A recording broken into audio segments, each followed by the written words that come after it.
भाईजान की एंट्री हो रही है। मुसलमान क्या चाहता है उत्तर प्रदेश में?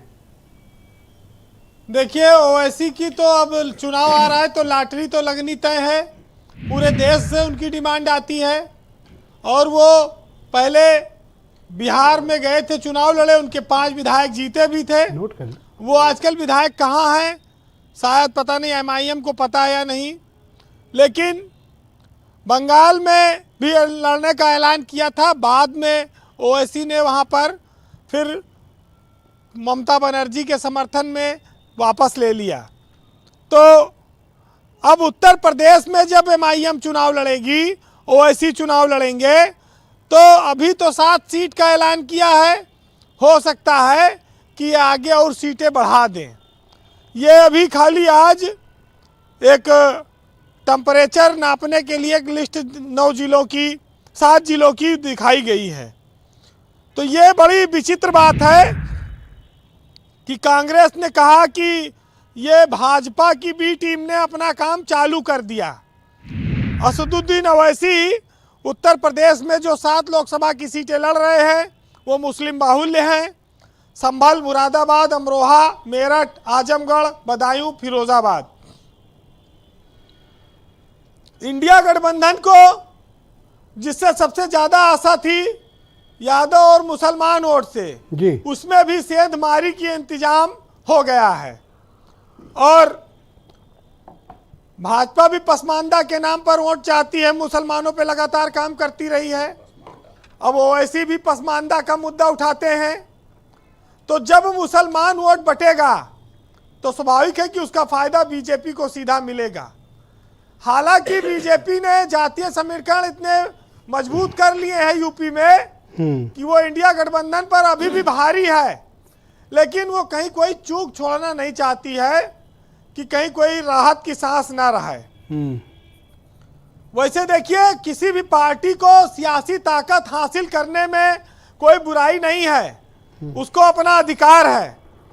लेकिन ओवैसी के इस कदम से देश भर में या उत्तर प्रदेश में मुसलमानों की मदद होगी या उनकी मुसीबत बढ़ेगी, ये विचार करने वाली बात है। इस पर चर्चा होनी चाहिए, डिबेट के योग्य सवाल है जी।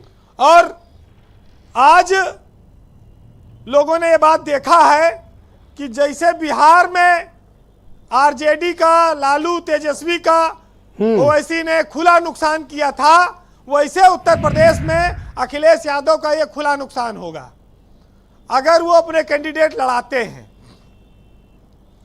वो इंडिया गठबंधन में आते नहीं हैं, पता नहीं आना चाहते हैं कि नहीं आना चाहते हैं या उन्हें सीट नहीं मिल पा रही नहीं है। कह रहे हैं सौतेला व्यवहार हो रहा है, हमें तो लेना नहीं चाहते, हम तो तैयार बैठे हैं, आज रात में फोन कर दें, कल चले आएंगे। ये ब्रजेश जी, एक बार जब इंडिया गठबंधन का ऐलान हुआ था तो ओवैसी ने कहा था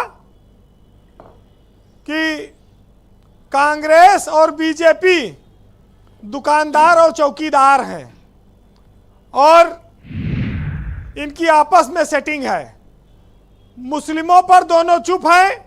इंडिया महागठबंधन में जाने के सवाल पर उन्होंने कहा था कि ये बहुत खतरनाक महबूबा है, हमें इसकी जरूरत नहीं है।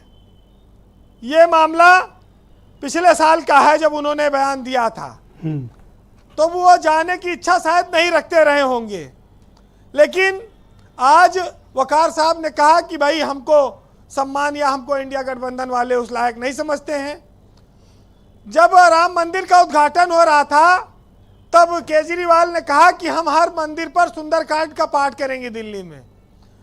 तो ओवैसी ने कहा कि ये आप वाले आरएसएस का छोटा रिचार्ज हैं। हाँ बोला, मुसलमानों इनसे सावधान हो जाओ।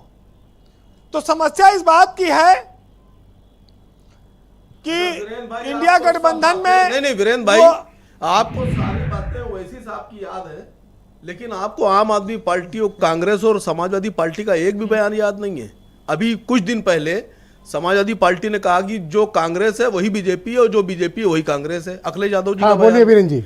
यही सेम बात कांग्रेस सर ने पहला राउंड में अपनी बात रख ले, फिर आपको सीधे आप ही के पास आऊंगा। ओवैसी ने जो ये 7 सीटों पर ऐलान किया है, हो सकता है कि ये प्रेशर पॉलिटिक्स भी हो, इंडिया गठबंधन में उनसे कोई बातचीत की जाए।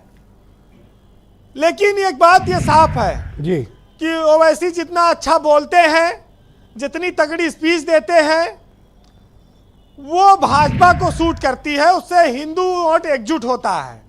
तो भाजपा उनको क्यों रोकेगी, जिसे लोग हेट स्पीच कहते हैं।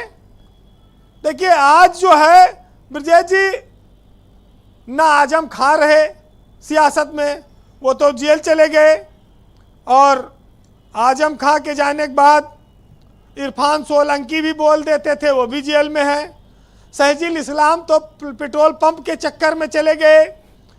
अब यासर शाह ने थोड़ा बीड़ा उठाया है, लेकिन समाजवादी पार्टी को ओवैसी के मामले पर विचार करना चाहिए। मैं ये वकार साहब की तरफ से बोल दे रहा हूं, है ना। लेकिन जब इस प्रदेश में चुनाव होगा, मजबूत तो दबाव चुनाव आपने इस बना बात दिया पर होगा क्या? कि सुशासन क्या है, राष्ट्रवाद क्या है, राम मंदिर, काशी, मथुरा और बाबा का बुलडोजर, हिंदू मुसलमान। फिर जब सीए की धारा आ जाएगी, उसमें 370 आ जाएगा और तमाम सारे ऐसे इशूज आ जाएंगे, तो अपने आप धारा पलट जाएगी चुनाव की। जी तो जो लोग खाली इस उम्मीद में लड़ रहे हैं, तो उनके लिए ऑप्शन ज्यादा बचता नहीं। ठीक है, कौम को कबीलों में मत बांटिए, लंबे सफर को मीलों में मत बांटिए। ये बहता दरिया है मुसलमानों का देश, इसको इसको झीलों और नदियों में मत बांटिए। ब्रजेश जी, सबकी अपनी अपनी सियासत का एक तरीका है, लेकिन एक साहित्यकार ने लिखा है कि कातिल ने किस सफाई से धोई है आस्तीन, उसको खबर नहीं कि लहू बोलता है। कत्ल तो नहीं बदला, कत्ल की अदा बदली, और तीर की जगह कातिल साज उठाए बैठा है। और मेरे होने में किसी तौर से शामिल हो जाओ, तुम मसीहा नहीं होते हो तो फिर कातिल हो जाओ। ठीक बोला है? नहीं खान साहब तो आज समझ नहीं पा रहे हैं कि किधर से खेले, आज फंस गए। बहुत शुक्रिया वीरेन जी, बहुत बहुत धन्यवाद हमारे साथ जुड़ने के लिए और ग्राउंड जीरो से अपने इनपुट और फीडबैक उपलब्ध कराने के लिए। बहनों भाइयों, इस पर चर्चा का